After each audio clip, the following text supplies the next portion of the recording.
I also always kind of thought their perspective was that means something's wrong. Like you don't need that. What will people say if they know you're going to therapy? So that's my perception of what I thought they would say.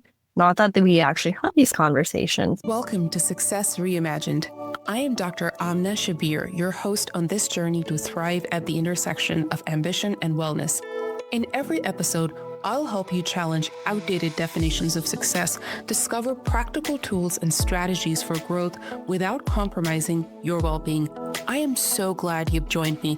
Let's reimagine what's possible together.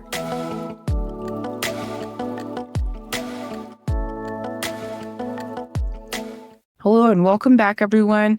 I have a very wonderful guest today on the podcast with me, Nishat Uddin. Nishat is a passionate advocate for South Asian health, dedicated to breaking the silence on topics that impact her community. As the founder of Brown Girls Health and the upcoming South Asian Care platform, Nishat works to provide culturally compassionate resources and amplify voices within underrepresented communities. Through her work, she addresses barriers to care and fosters open conversations about health, resilience, and empowerment. With a commitment to collaboration, Nishat partners with healthcare professionals, educators, and organizations to create impactful initiatives that center the unique needs of South Asians. Welcome, Nishat. Thank you so much for having me. I'm really excited to be here with you and talk about some really important topics today.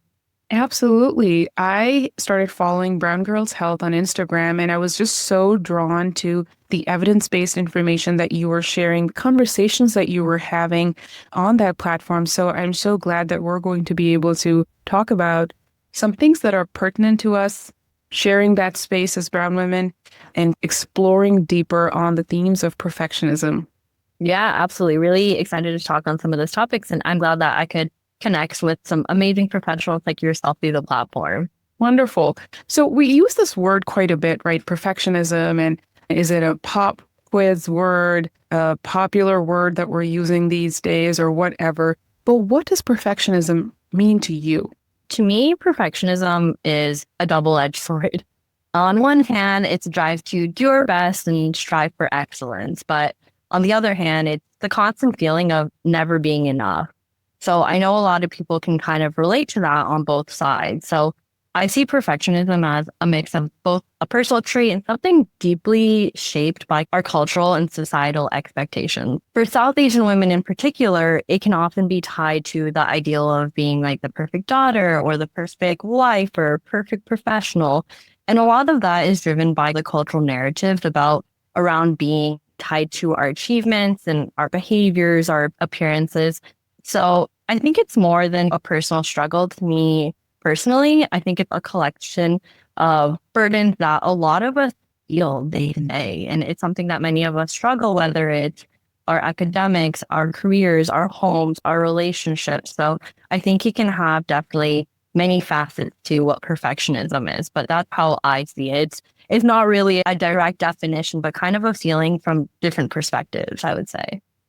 I like how you're leaning into this 360 view of how you're looking at perfectionism, because that truly is it's the experience. Like, we don't care about academic definitions as long as they're landing in whatever way for us. And I love that you pulled on multiple threads over here. How does society define you? How does society look at you? What is society expecting of you, kind of deal? Yeah. So what comes up for you as I say that? Yeah, no, I think a lot of people can relate to this in a few different ways. And I think especially being South Asian, that brings another set of things that we feel day to day. And things are changing. And of course, it's different for household and community, but there still is an umbrella feeling of perfectionism to be that perfect South Asian person. I'm sure many of us have experienced this to different degrees. I was blessed to have a kind of a household growing up that was a little more liberal minded and encouraging of myself, but it still didn't change that there were kind of community and cultural norms around certain things. And even if that wasn't something that my family or my parents particularly put on me, it was just a societal, cultural, community perfectionism pressure that you still feel. And especially if you're a part of a community, you can feel that surrounding you as well. So kind of in different atmospheres or environments. Very true. It might not be our parents directly. And to be honest, like when we step away from it, it's a perpetual cycle of relentless expectations almost that never ends. So taking a little bit of a deeper look in your own life, would you feel comfortable sharing and taking us back to a moment in your life where you felt this intense pressure to be perfect? Yeah, absolutely. And I know many of us can probably come up with a handful of stories, but I'll share one that stands out to me. So before starting Brown Girls Health and South Asian Care, I actually worked in public relations at an agency, a firm, which is a non-traditional career path for many South Asians and one that you don't really hear too much about. And a lot of people don't necessarily know what it is. So from the start, I felt an immense pressure to prove to myself that in a field that wasn't traditional or secure per se, I really pushed myself to excel in this and take on many challenges, working long hours, and really just striving to be my best, not only to prove to myself, but to others, because I didn't necessarily take this traditional path of things that are normal or tied to being successful. So that drive really did help me, both like internally and externally. It did help me achieve a lot of significant milestones. And I was able to accomplish some great things. I was able to become a VP at one of the world's largest and most prestigious PR firms before I turned 30. And that was something I really challenged myself to do. And I was really proud of myself when I achieved it, but it did come with its challenges too. I held myself to really high standards. I rarely allowed room for mistakes day to day. And the pressure to be perfect constantly, it was hard. And it was really fueled not just by professional expectations, but also the feeling that I needed to justify my decision to step off kind of a traditional path to, I would say, my South Asian community and South Asian counterparts. And while I'm incredibly proud of what I accomplished on that journey, I've learned that perfectionism, it can come at an expense of balance and self-care. And it's something that I still continue to work on day to day, and especially as I continue to redefine what success and perfectionism means to myself. But it was not an easy journey and it was long, but it was one that I learned a lot from. And I'm not saying the journey is done. It is far from done. It is an ongoing work on myself and just my own journey and my career and thoughts. But I felt the pressures of perfectionism through that. And from that, I was able to redefine what that meant to me and how I conduct myself day to day and my career and what success means to myself as well. I'm so inspired that, first of all, you really leaned into what spoke to you career-wise, and you were able to have an idea that is outside of like medicine, engineering, and tech. And so you expanded and broadened your horizons. And then you're right, it gets exhausting. The word that was coming to my mind was one, I'm just tired and I'm exhausted, trying to first explain my decision to not take something that is considered like the traditional air quotes sort of deal. And then, well, now that I'm doing this, I have to make sure that I'm excellent at it. And I'm not just excellent, I'm flawless. And also I have to make sure that I look flawless while I'm doing all of that. Sounds exhausting. Yeah, exactly. And just that feeling to me to prove yourself. And again, like I am really proud of myself for how far I came. But once I reached that point, I was like, wow, I'm tired. Like it's a lot to do this. And I think it is amazing to set goals for yourself and reach them. But I think it should be something that you do for yourself, really. And, if these are things that you truly want to achieve and not just to prove to others, because I think that's another layer in these things that you need to think about and what's really important to you when you're trying to achieve success and perfectionism. So, Nishat, during this whole time, during this journey, was there a moment when someone in your community, your household said those dreaded words, what will people say? Yes, I have heard that a lot. And I will say, thankfully, my immediate family, they have always been very supportive. They may not have understood everything and exactly what I did for work, but they were always supportive and they were always confident that you'll be okay. But there definitely was situations where when I talked to aunties or uncles, that kind of like, what does that mean? And then I kind of felt a little bit of like my parents being like, oh, just say it's something else. And so there were ways those conversations did come up in that sense of like, what will people say? Say the right thing so they don't think a certain way or talk about you in the community. So I think that's definitely there, whether it's career, whether it's your relationship. I think a lot of times those things can come up of what will people say. And I think that is a deeply rooted thing in culture as well. Yeah. And then as you look at that journey, here you are, you're having this experience growing up. You have other friends around you. So when you looked around and you saw your other friends and other South Asian women, and you think about perfectionism, were there similar stories that were shaping around the community around you? Any particular story you want to share, or friends, or like just themes or problems and issues that we were feeling or going through just because of this? We have to hold on to this narrative of being perfect. Yeah, I think a little bit of both. Career-wise, I actually don't know too many people in my South Asian community that did veer off the traditional path, which did make it a little hard for myself personally because I didn't find too many people to relate to on that level. So it did feel a little bit original. And all my friends and community members had incredible careers, but it was a little bit different than my path. So I did find it a little hard to compare to. And it did feel something like I was navigating new or on my own a little bit. But that's not to say that's just career, but I think people did have different kind of experiences that were untraditional, such as multiracial relationships. There's a lot of those. And traditionally, our culture wasn't very supportive of that. But as that's happening, as that's becoming more common and more people are accepting of that, I know that was something a lot of people were navigating how to go about in their communities with. So even if it might not have been career specific to them, I have seen other people have their own journeys and other things that are taking them off the non-traditional path or things that are really new to the community and can be eye-opening and honestly sometimes controversial topics.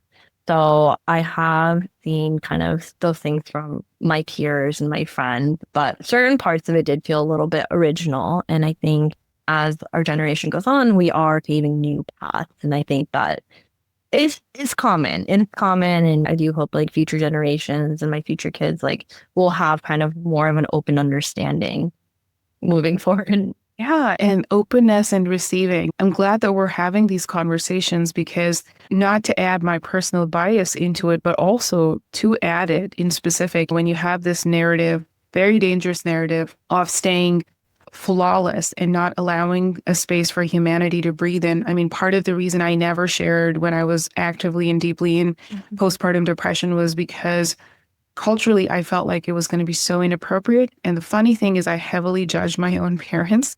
I never shared with them. And when I did share, I sent my dad a message, the article that got published, like, okay, here it is. And I was expecting his reaction to be like, I can't believe like you let us down kind of deal.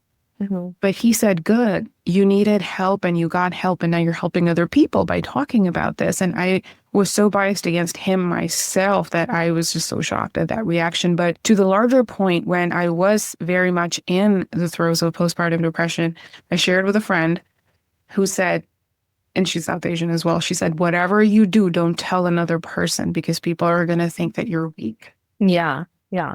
And I think that it is such a common thing that we experience. And I think to that I can tell a little story too. So, I mean, I have always been very pro mental health support therapy if having those resources available. And it's something that is a little more common in my generation and that people are a little more open to. And I've always felt comfortable seeking those supports. And I always felt that it made like a really big difference in my own life.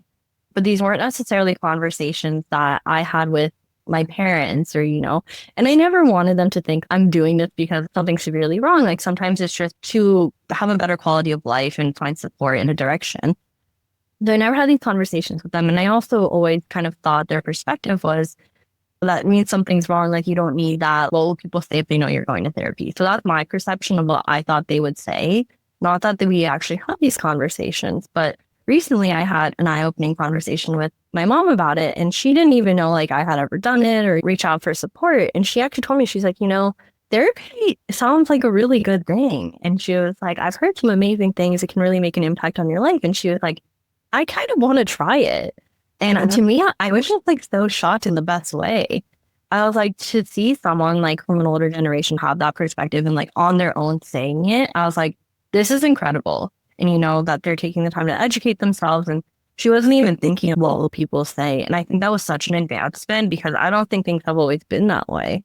So I was like super supportive. I was like, I can help you find someone. I was like, let's do this. Like if this is something you want to do, I think this is an incredible step forward.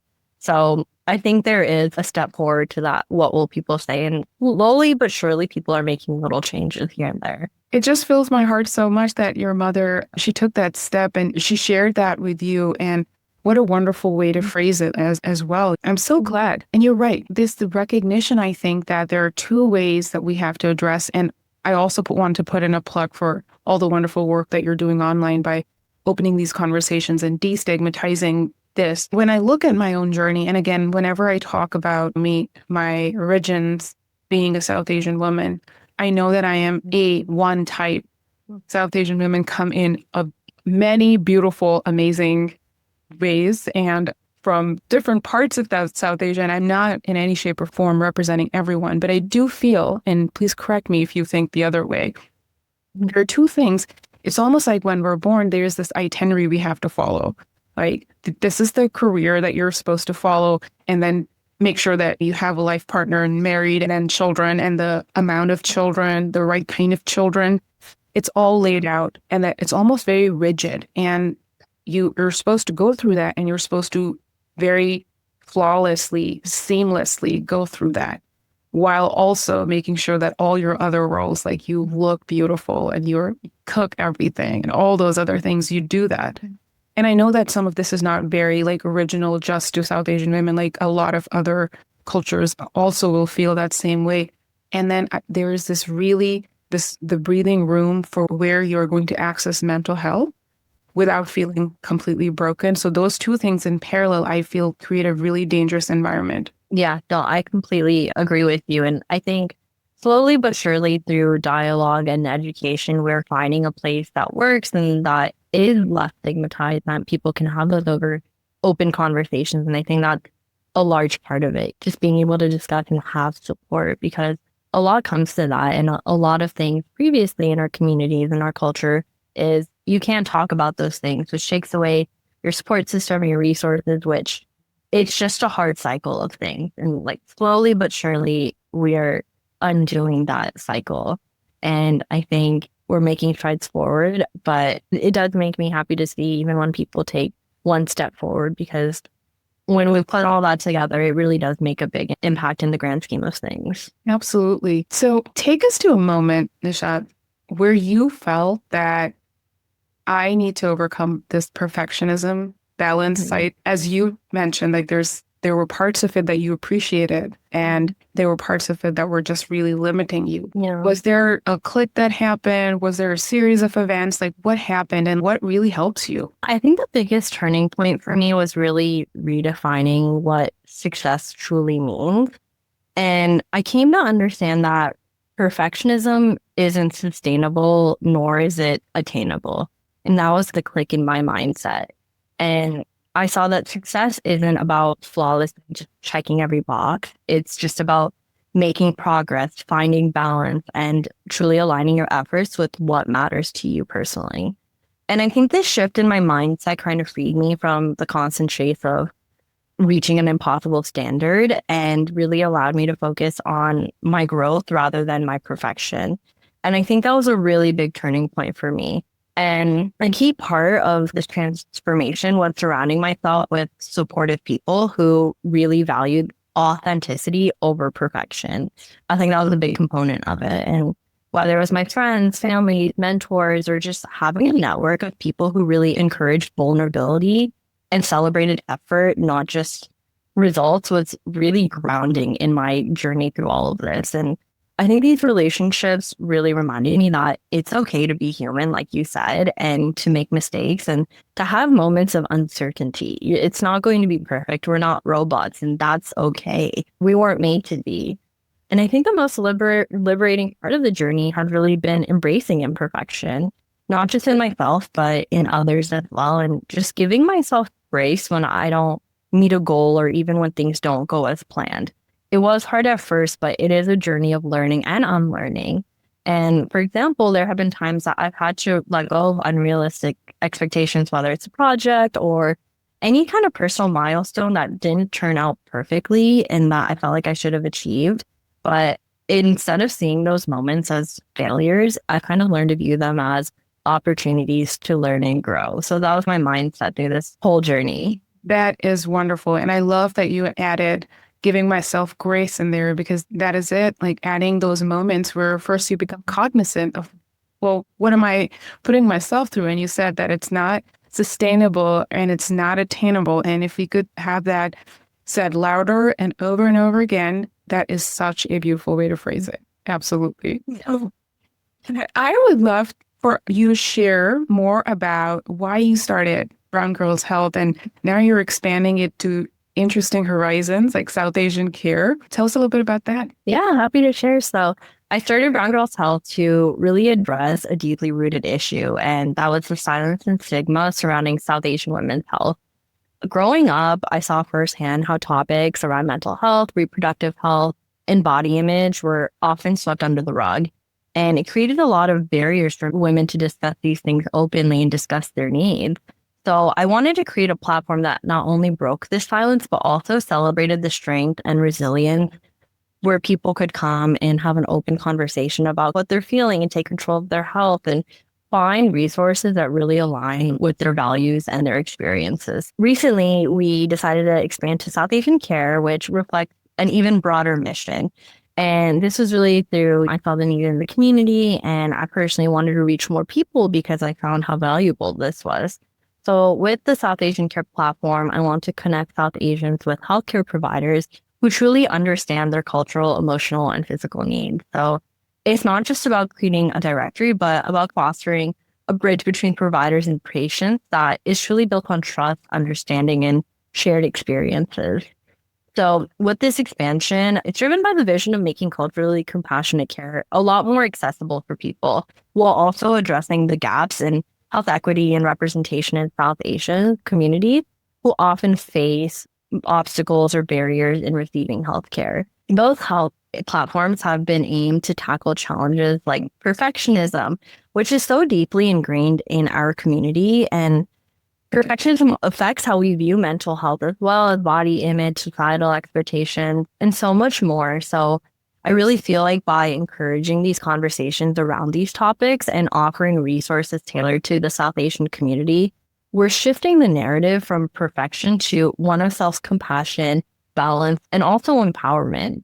So it's really about creating a safe space where our community can prioritize well-being without the weight of judgment and unrealistic expectations. So ultimately, my goal is to really spark a meaningful change, not just in how South Asians approach health, but in how they see themselves and their worth beyond perfection. So both Brown Girls Health and South Asian Care are steps towards this larger vision and creating a narrative around empowerment in our community. How can individuals get in touch with you and support your wonderful efforts? Yeah, absolutely. So right now we are mainly on Instagram. South Asian Care is our platform name. We're also on LinkedIn, and our website is launching next month, which will be southasiancare.com, where you'll be able to find this full digital health platform. So I'm really excited to see this come to life and reach a lot more people. This episode is part of a special series and my budding book project on unmasking perfectionism. You might believe you don't have the time or energy to focus on yourself, but this is exactly the right time to get serious about your well-being. You don't have to do it all alone. I'm here to help.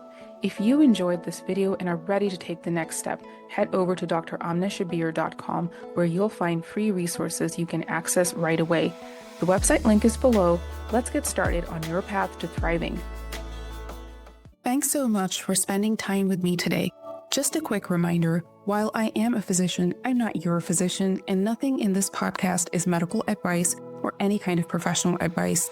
Everything shared here is based on my personal experiences, and the views expressed are entirely my own. If you enjoyed today's episode, I would love for you to rate, review, subscribe, and share the show with anyone who might need a little inspiration to redefine their own version of success. I'll see you next time. Until then, keep reimagining success one small step at a time.